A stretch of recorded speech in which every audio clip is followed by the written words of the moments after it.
All right, we're not Simone or Peasy. We're better looking than them.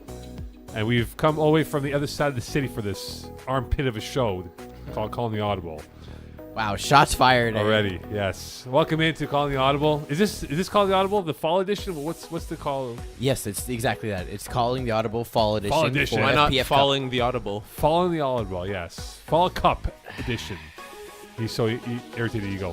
GM and Moe Khan here, as we will jargon our way through this episode of FPF Talk. I know some people will talk about the games that was, but some people have asked us, again, the playoff format and how it works, which we'll talk about on this podcast, I would assume. Yeah, to lead in beforehand, I guess we were going to look at games that we were present at or score kept. In your cases, that may be. Supposedly we were there. Physically, maybe. Physically, maybe. 2HD 24. They lose out to Les Banlieusards, who won 32-24. Danny Damour filling in at QB. Minimal drop-off in Joey Taylor's absence. Mo, what can you tell me about this game? Well, I think first and foremost, 2HD was 5 for the game. No Joey Taylor, so they were 5 for the game. And somehow Nick Shantomo and his boys couldn't really run up the score. I think they may have taken this game a little bit more lax, even with Simon Charbonneau Campo, famously known as SCC.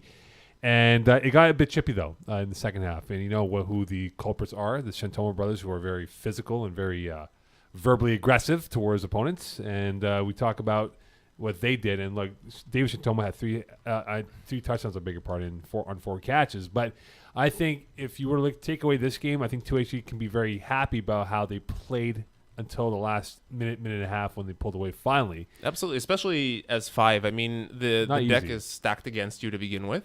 And you're left just trying to make it work. And in this game, they almost came close. Banlieusards have a strong offense. You mentioned the Shantomo brothers, SEC, Pat Chenard, Matt Surratt, and Corey Greenaway all on this team. I think the problem with this, and even when they're playing a team of 5, is that they have a lot of points against. So they're averaging 30 points against. Most teams score 4 to 5 touchdowns on them in a game. And it's only recently that we've seen these last 2 wins from them, but they've struggled against teams that can stop their strong offense. Yeah, and I think, and that's going to be the calling card for these guys, is that, look, they're going to drop 40 on you, but they'll give up 41, right? And at this point of the season of the FPF Cup, you're going to go up against better and better competitions. Of course, now we're seeing the group stage really phase out and funnel out the weaker teams and bring up the stronger teams, GM. But if I'm 2HD, I wonder if Joey Taylor plays in this football game. Maybe it's a W for them, and we're talking about them being victorious. I think it's absolutely a W for them, because then again, Why do you say that? Danny Damour's a receiver on that team, and Joey Taylor is a quarterback on that team. They put up 40, 50 easy. But that's not a hypothetical, right? But yeah, it's a hypothetical, but I mean, it's more guaranteed than not. I mean, you're playing the 5 players for how long? Entire game. Yeah. And there were 4 players at one point because what's his face there took 5 plays OC. Oh my God, I'm blanking out. John Curtis? John Curtis took OC. Yeah, he took one. As did Sevak Lucian as well. So separate plays. There's an 8-point difference in a 6-on-5 all game, missing your QB, and one of your best receivers, arguably one of the best receivers, is the one who's filling in for QB. It's a different game if it's 6-on-6, actual QB, actual receiver. But see, would they win if there were 5 guys with Joey Taylor as quarterback? Say Joey Taylor plus 4. As I mentioned, I don't think it's that much of a drop-off between Joey and Danny. Joey is the more seasoned of the 2 quarterbacks and has the higher division experience, but it's a similar sort of offense. And I think that having that 6 would be important, even if it was still Danny at quarterback and Joey at receiver. I think that they're more likely to win it like that than 5 with Joey at quarterback. And keep in mind, if you are playing with 5 guys, the 2HD system can kind of be worked with because you can basically double team or basically have a guy sit in a zone that they're going to be running into. So defensively, it makes it a lot easier to play call against them. I mean, you can run man and a safety underneath everyone just to be sure. You can double rush every play if you're worried about that. You can send there's a whole bunch of things you can do with 5. So that extra 6 guy really makes the offense click. I think they would have been annoyed. GF Marquis and SEC and Santomo. I think they would have gotten irritated by these guys. Even more so playing against Joey. I know that it's a different defense to scheme against, and Pat Chenard especially, having been a former teammate of mine. Pat wasn't even there. Okay, so he can, this core gets frustrated under the Joey playbook, and just Joey being able to distribute the ball as well. You mentioned Sevek Lucian, who's having a savage comeback. He's really making it work in Joey's offense. He was not too happy. Well, when you're playing as 5. No, he wasn't happy. This wasn't happy. Okay. Leave it at that.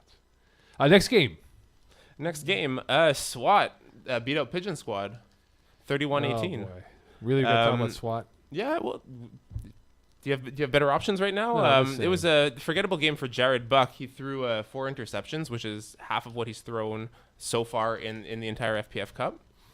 And SWAT at this point look like they're going to be moving up, leaning on Sean Haney and Isaiah Lard, who were staples of this game and have been staples for them all throughout the tournament so far. You know who the anchor is of this whole SWAT team? That will always be a degenerate parasite in Gino DeFazio, and he'll never win with they have talent. Okay, Isaiah Lard had a pick 6 off a rush. Yep. He's again? I think, again. Yeah, again. Oh, Okay. God damn it. Yeah, I It's think like that 4 this year. he's defensive player of the Oh, tournament. 100%. Yeah. 100%. 6 picks, 8 sacks, 6 passes defended, and Is those 2 pick sixes. is that the greatest defensive performance to do what he's done from his position? I think so. Yes. And this is all strictly from the rush? Absolutely. Because we always talk about how, the rusher forces interceptions downfield because of the pressure. He's getting the rusher is interceptions the and interceptions. scoring himself. You can't do better than that as a rusher. You are literally carrying the team on your back, though. I've watched SWAT play. They've had some very chippy games. Are they good? I think their record is what they are. They are pretty solid. Put it this way. They're gonna move up to where they fit better. This team without Isaiah Lard is not the same. No, they're a tier 5 team at this point. If that. Because who carries the team at that point? It's Alex Sean Dubois. Haney. Yep. It's David DeAndre and Alex Blais But as the they don't secondaries. have that same pressure on the quarterback. Exactly. They don't ooze. The defense falls apart then. The defense works because the middle of the field is gone. The outside, you shoot anything short, and anything deep, you have, I think it's Haney and who's on the other side of the field. Dave Dandrade, probably? Maybe. Yeah, basically. There's on like, the there's outside. like a cast of 85 guys that come off like a boat, and you play, and you play. But, he pays. But that's it, though. Yeah, exactly. So, Allard doesn't show up to a game, I don't think SWAT has a chance. No, they don't. Allard's there, it's all him. You know what it is? It's the I hate to use this example because it's the one I can think of because it's fresh for us as NFL fans. It's like Aaron Rodgers and Mike McCarthy. Gino DeFazio is Mike McCarthy, albeit with less coaching skills, and Isaiah Lard is his Aaron Rodgers. You take away that figure from that defense, they become minimal at that point. Nothing intimidating from that point onwards. And I can see why Jared Buck throws 4 INTs in this game. I mean, the system is a lot of check down and deep, and exactly that. You cannot do that against SWAT with the rush. No, and Isaiah Lard was like a shark. He just gobbled up whatever's in the sea, and he went to the distance. So, where do you see these 2 teams ending up after the qualifying round? It's a good question. Look, I think there's no doubt that SWAT does move up. Are they a team that can make some noise in the next round? Maybe for a half. That's it. So we actually have a Facebook comment directed to you guys. Oh boy, who's it from? Alexis Dubois. Oh, great. Our depth getting disrespected again. Oh yes, real depth, quality depth to work with. But it's not really depth when Haney and Isaiah are 17 touchdowns of what? What's the total that SWAT have scored? So far this year, I believe there's. I'm on it. You counting defensive ones too, or offensive ones? Yeah, no, 'cause just they- offensive only. Well, So go ahead. they combine for 17 offensive touchdowns, and the rest of the team combines for 6. Yeah, when Sean Haney's bicep is like the size of Alex Dubois and like 3 other players in that roster, yeah, we got some problems. Definitely have some problems. Next game on the talk here, Mr. GM. X-Men beat out a close one against Los Avocados, 40-33, high-scoring affair. Now I have a question for you. I have an answer for you. Who's more of a whining team, X-Men or Los Avocados? Think about that. I'll ask your same question to you, Eagle. Who's more of a Mo's in a mood. More whiny. I'm tired, but that's it. Yeah, I can imagine. There's a lot of sports going on at the same time right now. So LeBron's playing in 2 hours. Yeah. But who's a more whining team? Because I score kept both teams. So I'd like to get your Didn't you say you would come back to me on this later? Well, so I guess just Eagle? in the meantime, I was going to say the difference here, Sal Brohi with an INT and Gautama with a rushing touchdown. That's rare. Yeah, Josh Vasquez throwing that one untimely interception there in this high-scoring game. Is the Vasquez Zorco dynamic starting to hurt the team as they develop and move up? I think they become. It's sort of that on a subject of depth or lack of it. You know what it is? It's when you wake up in the morning and you have the same routine for breakfast, right? What do you eat? What do you have, Jim, in the morning? What's your go-to meal? Mini wheats, PB&J. Right. Okay. So I like mini wheats too. Yeah. there you go. So you guys have mini Wait, wheats. brown sugar or regular? Yes. Oh, what's wrong with you? I know this guy takes sugar. Like you put sugar on top of sugar if you had a chance. What's wrong with that? Hello, diabetes. No, it's like that routine you have, and then you cannot deviate from it. And when you do, you don't feel comfortable eating something else. It upsets your day. Upset your day. You're off course, right? This is what happens with Los Avocados, right? Tom Zorco is the franchise. Yeah, so he's the main brain of the whole process. yeah, so similar to the numbers I quoted earlier, like Tom is 33 receptions and 8 touchdowns, which is 57% of all the receptions on the team and 50% of the touchdowns. So at a certain point, as you move up, teams will start to key in on and double cover or even sometimes bracket and triple cover the go-to player on your offense. But I think that's kind of the problem with the Avocados offense is that, yes, they are kind of one-dimensional, but you can use that to your advantage because you know they're going to key in on him. So you send the guy behind him, you send the guy where he was, and everyone who's cheating on him is going to have an open guy standing literally next door. Just give him the ball. But honestly, who poses it? Excuse me, who poses a threat from Los Avocados beyond Tom Zarco? Louis-Philippe Caron, probably. Ilya Kratsov? But do they really? Like, are you going to go on the field, Jim, and you play defense, as do you, Eagle? Are you going to say, my God, I'm worried about these two guys right now? No, it's Zorco or nothing. Exactly. So you know what the deal is, right? You bracket coverage Zorco, and that's it. Josh Vasquez, there's days where I'm like, wow, he's put up some good numbers. He's won some tough games in years past. But then when you see him in this situation against X-Men, in the weeks past, you're like, man, he looks like a remedial quarterback. But do you think it's really a roster problem? Like, if they bring in a number one receiver to kind of play the opposite side of Zorco, that it's going to change the way they play the game? Or is Zorco still going to get the majority of the balls? He'll still get the majority of balls because that's the only thing he knows, the routine of eating shredded wheat. So then it's not the personnel. It's Vasquez. It could be. But, again, they don't have anything beyond Tom Zarco. If you take out Tom Zarco, the entire gridlock is happening for power outages. On the other side of the ball, for X-Men, I know that there's debates against like lower division players being inducted into the Hall of Fame, but if we had a Hall of Very Good, is Gautama a first ballot quarterback? I think like most seasons QBR above 100, like great completion percentage, spreads the ball around effectively. Is he not a Pittsburgh Steelers fan?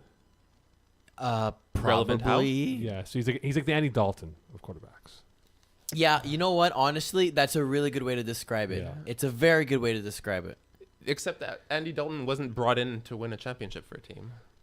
Yeah, but I'm saying that for the X-Men, like his for the role okay with the X-Men. Yeah, you're right. On the Heisman's was Andy Dalton in college, I guess. Yeah, with TCU, sure, why not? We could do that. But yes, I mean, Hall of Very Good, yeah. Hall of Very, but there's a lot of Hall of Very Good, right? right? Like, I would say what makes Gautama special as compared to other quarterbacks of his caliber? Nothing. Hey, let me whip up the stats for you guys, and we can debate. He has a good career, don't get me wrong, and everything, but in the games that kind of really matter, I'm going to say the Heisman is being the exception, but anyway, that's neither here nor there. That was before the cap rules, I guess you could say. But since then... Here we go. So 129 games played. He is 24 yards away from 17,000 yards passing in his career. So we should do like a celebration hallmark moment for him. Should we stop the game for him and give him like a little note? Congratulations, 17,000 yards eclipsed. 426 passing touchdowns, 105 INTs. He's been sacked 146, passing completion number of 66.5, and a 9.6 yards per pass, and a QB rating of 107.2. You know, I just noticed we had that at the bottom. Yeah, I know. And he also How long has it been there? Yeah, where have you been, man? How long has it been It's been there? there for a while. He has man. a career record of 87 and 68. So that's not going to get you in the Hall of Fame. What? Hold on. I'm curious, what happens Well, in hold the on. playoffs? Here's my argument, though, It right? actually gets better. 107.5. But here's my argument, though, right? Simon Dagenet is fourth all-time in FPF passing yards, but he's not in the Hall of Fame. So does this qualify? And Simon Dagenet is a middle to lower tier quarterback. Simon Dagenet is also like number 2 in INTs. Yeah, he's at the top. But I mean, what's the criteria then for a lower or middle tier quarterback? I mean, from a divisional standpoint, to get into the Hall of Fame. But so would you argue that longevity is a Hall of Fame criteria? No. So then, would you say that he's played Longevity at the same level, debatably. Like Vinny Testaverde was yeah, but okay. So out of all those seasons that he's played, out of all the success, 2 All-Stars, 1 championship. Yeah, but Vinny Testaverde was a long-term quarterback in the NFL. He didn't go in the Hall of Fame, and he put up big numbers. Yeah. So he's like the Vinny Testaverde then, you're saying? All very good. Yeah. Hall of Very Good. Yeah. We'll have that. We'll have the nominations listed. Hall of for Honorable Mentions. The honorable mentions. How about that? And let's keep in mind, right? He's been eligible for Hall of Fame, and he has yet to be nominated. Mm-hmm. So whether that's a... But whose fault is that, though? Well, that's it. Of the Hall of Very Good, he's probably lower down the list. But I'm saying, but what I'm implying, whose fault is that? Because no one knows. The guys who are in the Hall of Fame don't know who the hell he is. Yeah, but he's not even nominated, so he's not even on the list of selections. But if he was, do you think anyone would be like, "Oh, no. I'm assuming that"? That's a different problem, though. He's not even in the short list. It's a right? systematic problem. Depending on who the voter base would be. Yeah, it's a systematic problem we have. That's what we have. Call it for what it is. F you, Hall of Fame community. I'm on You're that in committee. Which Moe helped in the build. Hall I of know Fame. he votes. Anyway. So, last game on the docket is the game that happened before I played. I know you score kept it, Mo. Fresh Lungs 21, Llamas Pyjamas 15. Fresh Lungs were able to win this without scoring a touchdown in the second half. I saw a jet sweep at one point from Llamas Pyjamas. I think that more than anything, they just need simpler play calling to be successful. Reads are way too complicated when they don't need to be. They have rotating names, like everyone's playing quarterback, different games. I think you just need simple play calling. Run all hooks down the field if you need to, but it was just an odd game to watch. What do you think, Mo? Odd is an understatement of how this game unfolded. I would think it was more like watching a cake Bake in the oven. You have the worst metaphors. No, but I'm saying that you're just watching it, right? You're staring at the game. It's taking forever to finish, right? And that's what it was. And unfortunately... Yeah, but with a cake, like, once it's done, you're hungry, you're excited. It smells Yeah, that's good. right. At You're 11 watching- o'clock, I was ready to go home. I was like, all right, I'm excited to go home. All right, so... The thing with Llama Pyjamas, they're a good group of guys. I like them. Unfortunately, their first game of the year was canceled because the team that they played for, who was Eagle, the young team, Teen Stars. Teen Stars, yeah, they no-showed, right? And they were cool about it. And I go, you know what, guys, I apologize for that. But I think if they're going to grow, and whether they do anything in the remaining games of Fall Cup, we'll see. But if they're going to grow, winter season is going to come up in 2-3 months from now. You're right. The quarterback position has to be corrected because Olivier Godard has a good arm, but he just can't read the field well. And what's the biggest knock on quarterbacks who start off? Right, they can't read a field until maybe season 2 or 3, and then they start to get a firmer grip of how to really survey the field out there. There was one play that I saw where he had a receiver running a post, and there was a fly as well. So both defenders had cleared out, and he had all the space to run, and he almost made it to the line of scrimmage, and then tossed it for an incompletion. And that was third down, and then the fourth down was the down he attempted to run where he got sacked. Right, and it's just a question of either knowing what you're going to do in advance and making the read based off of that, or simplifying your play calling and just looking at what the defense gives you and adjusting. I think they have some good athletes on this team. They just don't know how to play the FPF game yet. And it's a matter, and that's the problem with these teams, right? They come into the FPF Cup, and I think we can all agree, right? The FPF Cup is sort of that everyone knows what's going on. Usually when a new team comes in, it's always at the winter season or spring season. And I think that's where they fall behind the 8 ball because teams already have a leg up on them in terms of what they can do. And I think when you look at Matthew Lerner, and I'm not going to lie, I was a bit disappointed by his output. 3 INTs for a guy who's been in this league for a little bit of a long term. I thought he would have been much more efficient playing against Llama Pyjamas. But that tells you the athleticism and the football skill that this team has as a core. They do, but also I think Lerner did again. Same thing with him. If he's going to grow as a quarterback, he's got to be better and much more firm in his ability to read a field and find the right guy. Because there were a few times where he just forced that ball into double coverage. Albeit one was on a Hail Mary INT before halftime, but the other ones were not good reads by him that kept Llama Pyjamas alive in this football game. So a lot for both teams to look forward to, but I think they have to address the quarterback situation, and I think that's going to be key for them if they're going to maintain their status moving forward towards winter season. Okay. So just to go over, I know there was a post by Rob on the FPF walls, but just the sort of overview of what the knockout round is going to look like. And I know, Alex, you can jump in as well because you have a better understanding of it. But the top 6 and the bottom 6 teams in the entire cup don't promote or relegate, correct? That's correct. And then from there, bottom 2 relegate down, top 2 from the group below get promoted. If you go down, you go to the 3rd or the fourth seed of the next pool. Can you elaborate on that a little bit more, Alex, because you're making faces? Yeah, no, I'm just trying to bring up the graphics so everyone. Yeah, Rob can put up like a colorful graphics display on the FPF group for those who want to get a better clarification. Go on the. But even better, like just getting that as a concept, because I looked at that and it was. I can only imagine how it looked to Pease, who's colorblind. Yeah. Yeah, that was very true. Or someone who may have been taking legal weed today and trying to understand that. So basically, I mean, if you see here on the color scheme, there is a way that we actually do capture which group you're actually in, and then based on that, you end up in this knockout round. So basically what we're trying to do is mix up the different conferences. So if you were in Tier 1 or Tier 2, you don't necessarily play the exact same teams. We want to play similar to your strength.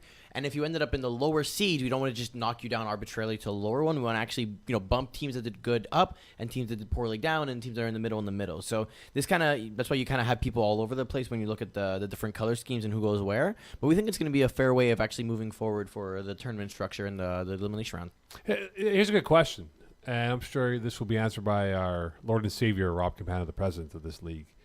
Has you guys playing it, so has the competition gotten better in year 2? Are we still at the same level of where it was last year? I think the understanding of what the tournament has gotten better, and because that teams are adjusting, is that early on there was more of a disparity between matchups, and teams sometimes wrote them off. The spreads were sometimes thought as gimmicky, whereas now I think that teams are a lot better matched up, and we're seeing the results of that. Eagle? Well, 2 things. One is last year was the first time we put this together, and so not to say we didn't know what we were doing, because that's not what I mean, but there was a lot of unknown going into this, right? There was is this going to work? How's the structure going to work? We had the whole idea of the spread, which was kind of a hit or miss, so it kind of helped, but it also didn't. It was just kind of weird. People didn't understand it. So we kind of took that. We wanted to learn from it. Also, this time around, we have more teams registered, so it allowed us to kind of build a larger playoff structure as well in terms of how we wanted to do it. So I think this time around, teams kind of understand it more. It's also kind of more close to a regular season as opposed to last time where there was like phase 1, phase 2, phase 3. So overall, I'm happy with the way it's gone, both as a player and staff. I think teams overall are just happy to play. I mean, honestly, the structure itself doesn't really matter.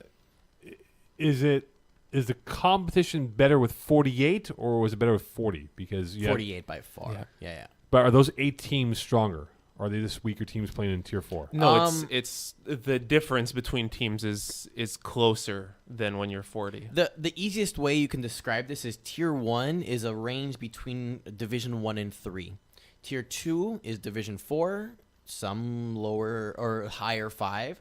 Tier 3 is Division 5, and Tier 4 is Division 6. And that's a very easy way to kind of understand how this is broken up based on our registration, which if you think about how many teams we usually get registered, fits our usual distribution. So if we only had 40, we would have to draw the lines at a different place, which means that those Div 4 teams are now playing Div 3 teams, potentially. The Div 6 Maybe even teams, Div 2. Yeah, there's Div 6 teams or higher Div 6 teams playing Div 5 teams. So this way, it kind of does give us an easier way to group them together. So I think it works out better with 48. Obviously, it's based off a mathematical formula, right? You need 48 because of the way the structure works, correct? Yeah, exactly. So yeah. we what's the next level? 72? No, it all depends on the groupings, right? Here we did 4 groups of 12, but we Yeah. could have done 4 groups of probably 10. We could have 56. done, 40 is a tricky number. We could have done 42, 6 groups of 7, do 60. Anyway, there's a bit of different ways you can skin the cat depending on how many teams we get. So it really depends on how many registered, but 48 wasn't a target for us to structure. 36, 48, anything with 12 is usually how it works out well. Let's get 60 next year, boys. Yeah, why Yeah, not? That would be great. Yeah, tier 5. Tier or we can 6. do, whatever. Okay, well, on that for next year. Here we go. FPF Cup, Team 60s. Here we come. If you guys have any questions about how this works, let us know and we can answer them. Well, I think it's important though, just to clarify, because a lot of captains came up. This to is me. definitely a good time if Yeah. we get write-ins to be able to address them. Yeah, it's something that obviously teams in lower, like tier 3 and tier 4 guys who were like, well, what happens now? I go, well, I just press buttons on this iPad, guys. So, but that's what I do. But this the again, regular season ends. You end up in a seed. Yeah. You get put into a qualifying round. There's 2 teams that get buys, and then it's elimination style. right? So then that's what the month of November is, pretty much. Correct. Right? Yes. So we have 1 week left in the official season, I guess you could say. So week 8 is coming up next week. Yeah. We have week 9, which is kind of a replacement week for the Labor Day games that we didn't schedule and everything. So they just kind of wrap them up, and then everyone gets a large bye week as we put together the new schedule for the elimination round, effectively, of the playoffs. you should call it the elimination chamber. No, Sounds more barbaric but why chamber? because we're, I'm ripping off WWE. That's what I'm doing. Yeah, you shouldn't. So again, just follow, for those who were curious, just follow the FPF website and understand that you will be seated properly to where we believe you should be ranked. And then from there in the month of November, it goes to single elimination.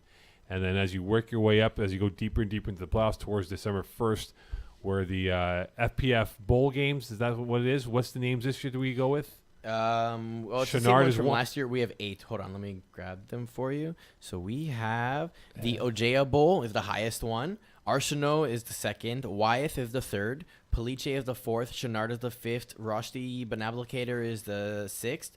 Keyshawn Thompson is the seventh, and Paula Pierre is the eighth. Why they're in that order and why Wyeth is at number 1, I don't know. Anyway, whatever. But December 1st, Statty Bear is where it's going to be played, correct? Who are the first ones again? Ojea, Arsenault, Wyeth. Weird. Yeah, it's not even by when they were inducted. No. Alphabetical order? No. No. No. Ojea? No. No. First aim? No. We're taking too long on this. Yeah, dead air, there's no... I feel like Rob should fix those. Maybe it's player rating.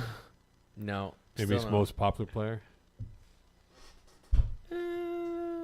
Could be. Maybe. Anyway, On that note. Would you put Arsenault as number 2 over Theo J being most popular? I would say Arsenault is probably more popular.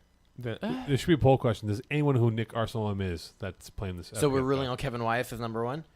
He's more like the unicorn where it's like, wow, there he is. no, Kevin is... we're spending too much time on this topic anyways.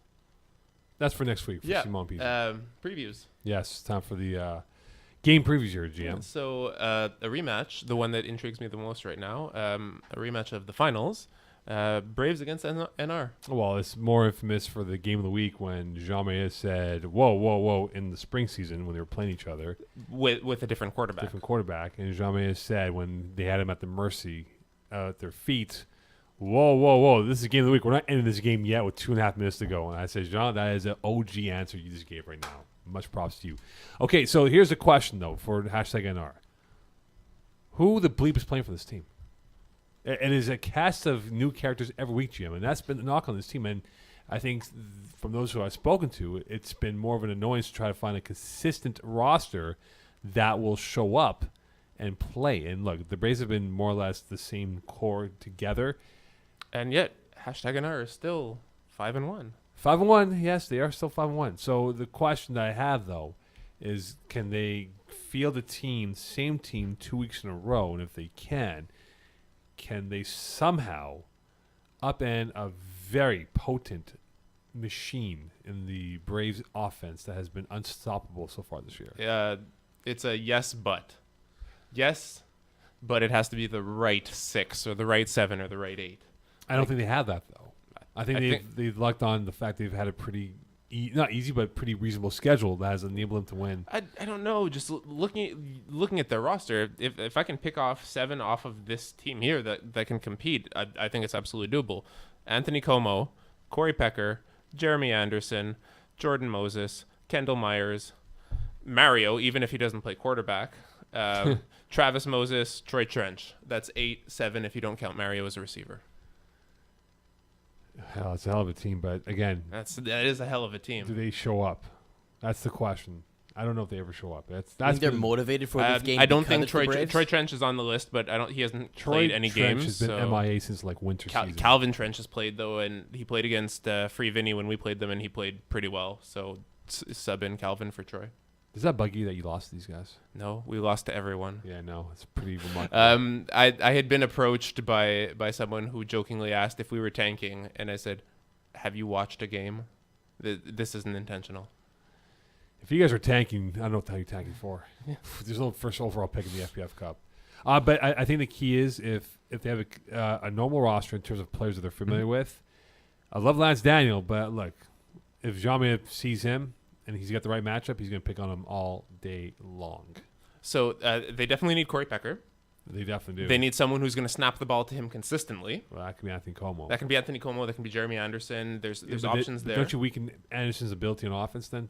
No, absolutely not. I think that the way Corey uses him, he creates mismatches with Jeremy's speed and size, and he puts the ball where only Jeremy can get it. And in times where I've seen Jeremy sub in for Como at snap, like there was a game where he had like 12 or 15 receptions. Yeah. The ball is just fed to him. So I don't think there's a drop off there at all. I think Braves, and have you seen the new uniforms, by the way? They're gorgeous. Very nice. Oregon-like. I think they win this game by 8+ points. Are we making picks, or are we doing that at the end? Yeah, we can do that now.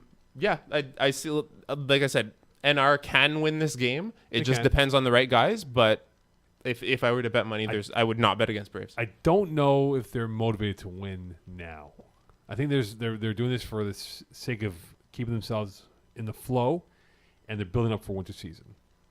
And I just think that this roster, not saying they're going in with a white flag here, GM, but I think they just realize that we're going to make do with what we have. And if we go as far as we can, great, but it's going to be our building block towards whether they go Div 1 or saying Div 2 this winter season. Next game here, GM. Sweat and Beers, 2HD. Well, my question is, and I think Joey Taylor should be there. Yeah. We're going on the blind assumption. So under the assumption that Joey Taylor is the quarterback, yes?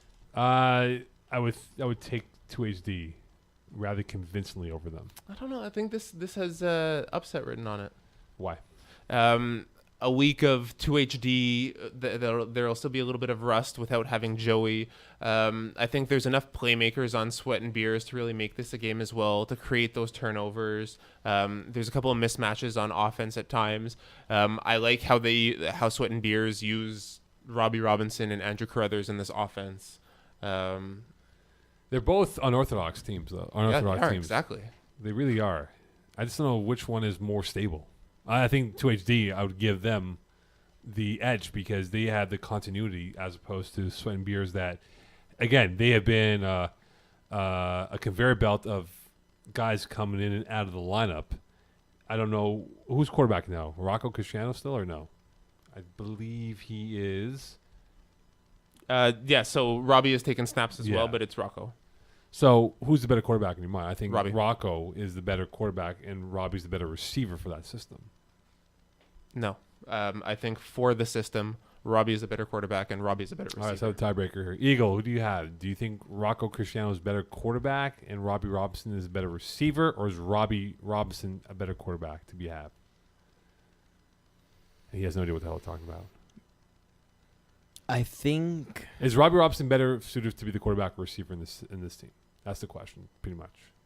I feel like when you put him as quarterback, you're stifling their offense. By putting him as a receiver, you're giving them an actual threat to throw to, but he's still a better quarterback than Rocco.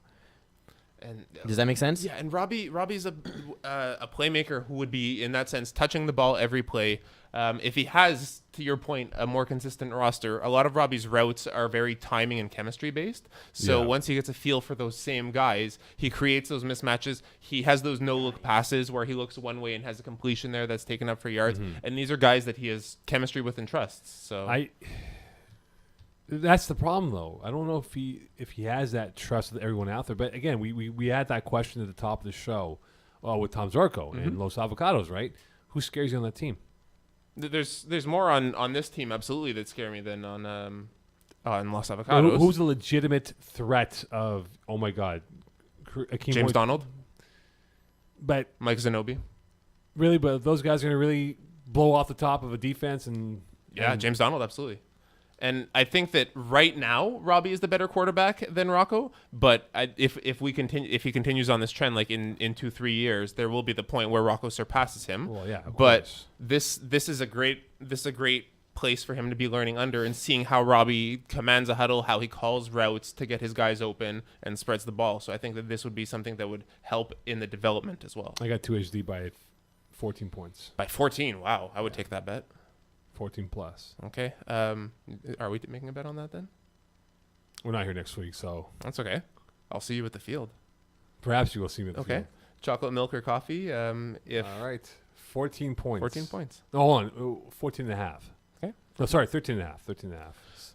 Okay. 13 and a half. 13 and a half. Next game, Lockdown Diablos. Yeah, Lockdown Diablos. Pat Riot. He has glimpses of glory, though. Like, there's games where he's great. And then he has games of shame. Yeah, he has games of shame. Here's a question. Is Francois Martin better throwing the football with his left hand than Pat Wright throwing the football with his right hand? Francois Martin. Are you correct? No. Why not? Pat Wright is not a bad quarterback. He has a lot of bad Let me games, whip up the stats here. and Hold on. he's on tilt when you go down 2 scores. He's not a bad QB though. He just has really bad games. Okay, hold on. Let me just bad games. What does that say? Then he's a bad quarterback. Then he's inconsistent. he's streaky. Yeah, he's exactly. streaky. You can have like the first 2 games in the season. He was 12 TDs, no INTs, and then he throws like 4 in the next game, and then he plays really well the next 2, and then he throws another 4. Like it's all over the place. Also, in the game against Greendale Human Beings, Nick Gimier was missing, right? okay. So yes. Yeah, he was. There's a difference when you have like a snapper like Nick snapping to you. And Maxime Chateauneuf was not there too. All right, so our boy Pat Riot, 75 wins, 131 losses. Okay. Career stats: 184 games, 25,652 yards passing. That's good. 597 touchdown passes, 248 INTs, and he's been sacked 310 times. I now know what Pease means when he says that radio is not numbers. Yeah. I'm just saying. I think that's more by design of the teams that have been around him. Yes, he has a cap where he will fit in FPF as far as his skill level goes, but I think that he's not a bad quarterback especially in this tier. In tier 2. In tier 2. You're going to take Pat Riot in tier 2. Yeah? I wouldn't. No. With this team around him? How many wins do you guys have now? How many wins? Yeah. 2. 2 through 7 weeks, right? That being said, we lost 1 game by a score, another game by a score, another game by 1 point. So what does that say about him, though? But like, shouldn't you win those games if you're within a score or within a couple of points of the team that's in the lead? Your quarterback should win those games for you. Yes. He should. No, but he should though, right? If it's a 2-score game, whatever, it's a different thing here. But if you're down by 2 with the ball and you can't win those games, what does that say about Pat Yeah, Riot? and that's been the situation in 2 of those games. So, But will it be the situation in this game against Diablos? No, Diablo's going to run these guys off the table. Thanks, man. They're monsters.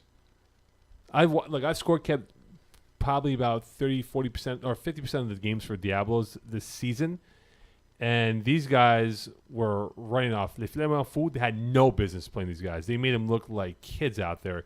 And Francois Martin is locked in. I mean, he's unorthodox in how he throws a football, but he throws like a javelin thrower. But that team with Veron and others. Yeah, Charles Verreau is a huge addition to this team. He's been phenomenal. He's made these unbelievable catches where I'm like, wow, he torqued his body like Cirque du Soleil and made these unbelievable catches in front of me. So there's no doubt you will not have an answer for Verreau come whenever you play them, whether it's Monday or Thursday next week. Thanks, man. No worries. 14 points? No, I'm not going to give that number, though. Wait, more or less? No, I'm not going to give you 14 points. I think they win by 7 points. That's it? Yes. You're saying we have no answer for this guy, but we make it a close Sweat game. and beers more handedly. Yes. Okay. Thanks, Mo. No worries. Greendale human beings, Junkyard dogs. Oh, God. That's a game. That's a game that would be very... These are two teams that have grown. Like, these are farm teams that are full-fledged FPF franchises now. This is like a spring, like, quarterfinal, semifinal type of matchup here if they were in the same division. Yeah, but Junkyard dogs have looked not so... This is a Div 4 championship right here. Junkyard dogs obviously speaking to a couple of their players. They know this isn't the team that was in spring season, albeit because the roster isn't how it was, the familiarity. Yeah. But they're very combustible right now. A very, not toxic, but it's veering towards being toxic of the characters they have in that lineup that can be very volcanic and erupt at times. Well, I mean, we get that impression at times, and that's sort of the fire that drives Junkyard dogs when they're on, right? Is that when the sort of high energy propels them to success, but can also be their undoing if they start fighting within each other. So it's that high risk, high reward. Yeah, I don't think they have the right mix though, right? The Daou brothers on that team have. I'm not saying they put themselves above the team and made it about them with the spotlight on them, but there are times where you see glimpses of, boy, they are making this about them and taking away from the team concept. And they had their game against SWAT a couple of weeks ago, and they lost the game, but it ended up being about them because they were upset of how that game went. So if they are going to be like that, then they have no chance against GHB in this game. Okay. Who you got? I have GHB in this one. I do. Yeah. A+ points. Eagle nods silently. Well, we'll do games of the week later. You're picking for Simo. Okay. Oh, am I picking for PC? No, PC doesn't get picks. He writes an article. So Okay. we'll go back to this. We'll write them all up, Perfect. Hawks broken ankles. Oh, this is a tough one. I've score kept broken ankles. I'm going to give them the edge coming into this game. And why is that, Mo? I just think when you see broken ankles and what they've done so far this year, I mean, they lost to Los Avocados by 5 in week 1. I like the core of the team because of the experience they have. FPF vets, man. All FPF vets. If this is like 2010, I'm like, wow, these guys are incredible. Now it's 2018, so yeah, they even have all blue. Like, you could just rename this team Flying Weasels, and they would be right at home in like 2009 FPF. Yeah, I think. But what's the big knock on our boy Jonathan Lemieux? He's not played well the last couple of seasons he's been in FPF, right? But this year he's been okay, 20 TDs, 8 INTs. But I think in this scenario, what they have against the Hawks, I would take their experience as being why they can persevere and pull through with a victory against the Hawks. The Hawks have made, I guess, a personnel switch and change. Jakub has been great at quarterback as well. So Jakub Telemac. I'm sorry. What does do well, GM? Runs left 40 yards, runs right 40 yards, and chucks it up. Yep. He is the author of that play. Carry on, though. So it's been an interesting dynamic shift to this team, certainly. These two teams match up well together, but I do like broken ankles in this for the same reasons that you do, Mo, in that they know what will work to disrupt what Hawks do well. Well, we're going to find out. They will play Monday at Papineau, 10 p.m. I will also be at Papineau on Monday. We'll go over the schedule format, by the way, for those who are curious to know. It's now no more Tuesdays. We'll get to that at the end. Cool. Next game, GM. Teen Stars, Zhangyi. So Teen Stars. Can we have Lance do this as a game of the week? Because I think this will just. I'm going to tell you what happened yesterday, Zhangyi. They won their football game. Good. Tearing up tier 4. Our boy Zhangyi football. Christophe Chartrand. Hey, Zhangyi won on 10-17. Good for them. They beat Ross. Pre-celebration. They were Christophe Chartrand had this dance that I'd never ever seen in my life. Have you played Fortnite? Oh, I think he was doing that. But then there was one play where he. I was thinking maybe it was the Viking shuffle. It was a hybrid of Viking, like Von Miller style. But anyway, it was like he was doing like a hip thrust, but obviously he can't because he has no dance skills. That was one. Then second touchdown, he ran down the sideline because his guy made a phenomenal catch, toe tap along the sidelines. And then he went on one knee to Jason Leclerc, the referee on my side, and begged, touchdown, touchdown, touchdown. And Jason said, touchdown it is. And he proposed to Jason Leclerc. So is he Odell? I don't know. So when's the wedding? Did he say yes? Jason was blushing, caught off guard. He was surprised. What did the ring look like? I don't know. Well, you were there. I was there pressing buttons on the iPad. You tell the worst stories. So, Christophe Chartrand and his touchdown celebrations is what I will do. Is must-see TV for me now, GM. But they have a good defense, though. Simon Laporte, very good. There's no question how well of a pass rusher he is. And Emile Lamé was very good. He was able to play. Like, he looks much more confident now playing than he first came in.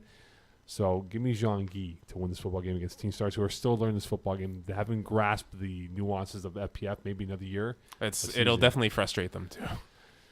Well, it's going to be fascinating because you have two different worlds about to collide in Brossard on Wednesday night, and it's going to be must-see TV. I can't wait to watch that. Yeah. Replacements Bruins. I saw the Bruins play, and I don't know how to describe this team yet. Their identity keeps 7 weeks. I know, but their identity keeps changing with Gab every Wiseman season. Was their guy, right? So this year's team, I don't know. I don't know how to describe this team, guys. It's hard for me to say if they're better or worse. It's a tough assessment of the Bruins. I think they're more experienced. I think they're much more relaxed and calm now than what they were before. But I just come into this game here where you look at the quarterback play, it's been okay. We met as the guy for them. But in this matchup where they have it's not the easiest game to go through. But I'll tell you one thing right now. If they can get off to a fast start and hold a 10-point lead at least, minimum, I like their chances to win this football game. Anything less than that, 7 points or less, I think it's a toss-up. I like replacements in this one. Why? Their dynamic as a team, taking that short yardage, not forcing the ball deep at times, especially in Tier 4. I think that the replacements are one of the teams to beat as the couple start to progress. Nice uniforms they have, blue and gold. Not bad. Next game. That's it for what's on topic right now. Okay, so Eagle has the full rundown for us. Let's do games of the week. And Although I actually am picking them because normally Peas reads them out loud. So I guess either Moe, you get to be me, which I don't think I like, or you get to be Peas and you read them out. Yes, what games am I picking though? You're all of them. We'll go through every game. 24 games, but it's just picks, no analysis. Okay, so let me get to the schedule. We're going to start with Tier 4. Tier 4, and then okay, work our my way bad. backwards. I was going to go up to down, but now we're going down to up. All right. Then you have to leave like the Div 1 guys waiting. Oh, yes. Like they're waiting by, like they have LeBron on deck and us. Do we even have viewers right now or comments? Actually, a significant amount. Yeah, I'm surprised. That's what happens. That's what happens when you put on minorities, my friend. Oh, shit. Okay, here we go. Tier 4, Week 8. Here we go. Trailer Bar Boys, Fresh Lungs. Fresh Lungs. Yeah, Fresh Lungs. All right. MacDo against Trojans. MacDo! Yeah, MacDo is too great a name to shy away from. Rossas, Bud Knights. Raw sauce.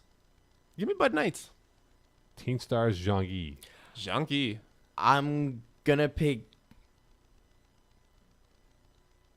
Jean-Guy. I'm going to pick Jean-Guy. I have to pick Jean-Guy. This is for the celebrations. That's all I care about. I'm going to get this game. I'm going to watch them do the celebrations. That's all I care about. All right. Amateur the Sacks against Llama Pyjamas. Ooh. Amateur the sack, but whoever's scorekeeping that one, bring some smelling salts. Oh, God. That's Steph. Oh, Steph's going to have that game. That's all right. Not me. I can't wait for the day after review. Can we mic him up for that? That'd be actually fun. Oh, man. Steph. Oh, my God. All right. Last game, replacements Bruins in Kirkland. You already picked this one. Yeah, I did pick this one, so replacements. I'm going to go Bruins. All right. Tier 3, gentlemen. Week 8. Hawks, broken ankles. Broken ankles. All right. Broken ankles. Grabouge, Easy W. Easy W. Bulldogs, X-Men. X-Men. Unknown talent, Supernovas. Supernovas. I'm gonna I'm gonna go with unknown talent. If Supernovas win, though, we should probably talk about them more, because they're really getting undercovered and they're flying under the radar right now. So I'm gonna pick unknown talent. But if you get a win, I promise you we'll talk about you next week. All right. Dreambreakers, Los Banditos. Dreambreakers. Los Avocados, and Warriors. And sorry. And Warriors. What's the matter with you, Eagle? He's got his thinking face on. The that who you are? Avocados, as much as they're one-dimensional, I like them because when Zerko isn't covered, they just win. And I'm trying to think of whether or not Warriors can do something about it. It's not an in-depth answer here. It's one-word answer. Warriors. You told us. Warriors. Thank you. Warriors. Okay, here we go. Tier 2. 1-speed power, Outlaws. 1-speed power. OSP. Pigeon Squad, Levion La Vida Loca. Levion La Vida Loca. Yeah. Les Flamands Fou against Mean Machine. Flamand Fou. Mean Machine. Oh, okay. Lockdown, Diablos. I like Lockdown. I'm not picking this one. God. Also, thanks for picking us, Simon. Just It's a free win for me this week. Stop the one. Francois Martin, left hand is better than your boy. Stop the post. Yeah, I know. And you won't, because Vero's going to crush you. He's going to be a surgeon, dissecting your stomach, scoring touchdowns. Why would you dissect the stomach? I don't know. I'm very fascinated by your sugar-infested stomach. Oh, that's fine. No worries. We had this conversation yesterday, by the way. GHB against Junkyard Dogs. Dogs. GHB. I think I said GHB during You did, the but I'm recap. going to go dogs. SWAT, led by the Dictator against Voodoo. Dictator. Oh. You know what? Let's do it. Voodoo. You guys played really well last week. They got 2 in a row. Yeah, I like Voodoo. 3 in a row? 2 in a row. So, we were just talking about the game changer that Isaiah Allard is at the rusher position. Think about it. I also know Voodoo's playbook. Okay. So I know the routes that work for them, and I know that Allard is just going to help in the pressure, but the routes are going to open up. It's like a wrestling match. You have the Giant and Isaiah Allard against the cruiserweight and your words. What is Giant against the cruiserweight? All right, lightweight against STL Tier 1. Wait, who's quarterbacking for lightweight? Monday, I think he's back. Okay, then STL. If he isn't back? It's closer. I'm going FTL. Yeah. Conspiracy against Dirty Dog. Conspiracy. Yeah, they're going to run these guys. Hashtag Free Vinny against Keyport Lockstars. You can't pick, right? Because so I'll make the pick then. You can. I can make the pick, right? Because he can't make the pick. It's his team. Yeah, sure. In theory. I got Free Vinny winning this game. No. Keyport Lockstars. What are you talking about? Okay. Braves against hashtag NR. Bravo. That's going to be a good one. FPF All-Stars against, what's this Nick Thomas name again? Banlieusards. Banlieusards, there you go. All-Stars. Yeah. I think so, yeah. It means like people who live in the suburbs, right? Yes. Banlieusards? Okay, awesome. Sweat in Beers against 2HD. 2HD. Sweat and Beers by less than, or will lose by less than 14. 2HD even if they're 5. Man, I'm going to talk to Joey Taylor about this game, boy. That chocolate is going to be... I can taste it in my stomach right now. It's too bad I'll be the one drinking it. Supposedly. Do I do the magic words? Yeah, I mean, you get to wrap the show, final thoughts. Well, Jim gets to wrap the show up. Yeah, I get to wrap the show up because neither of us really wrote a script. And No. got to fill in on the spot. But I guess that this is the way I'm going to end the show, talking about the fact that you will likely see us both next week. I hope not. Maybe by then we will probably have a little bit more information for you. We'll have a clearer picture of who will be in what tier. Not necessarily, because there's it'll still be a lot of closer. games We'll left have in week 9. ideas, yeah. And more rants. That'll definitely be. One more thing, ladies and gentlemen who are playing this league, just check the schedule now, because remember, there's no more Tuesday games in Lachine.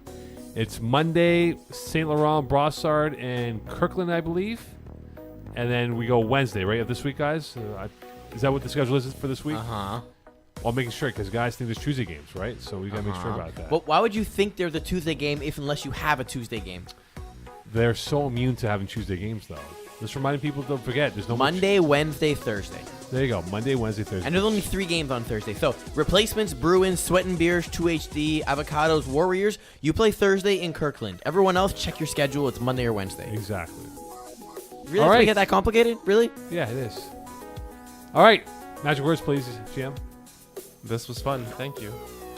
From all of us here at the Weekly Extra Point Live, go watch some other sports. Until the next time, bye. Good night, Raiders.